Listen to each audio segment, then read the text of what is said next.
இப்போ நம்ம என்ன பண்ண போகிறோம்னா கருவாட்டு. ஏன்னா நான் வெங்காயம் போட்டது எதுவுமே காட்டலை பாருங்கள்.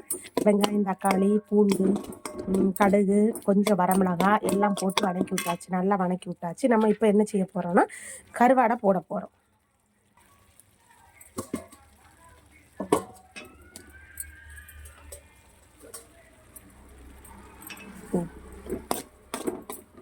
கருவாடு போட போகிறோம் பாருங்கள். அந்த கருவாடு லைட்டாக மட்டும் புளி லைட்டாக சேர்த்துக்குங்க, ரொம்ப சேர்க்காம லைட்டாக மட்டும் புளி சேர்த்துக்குங்க.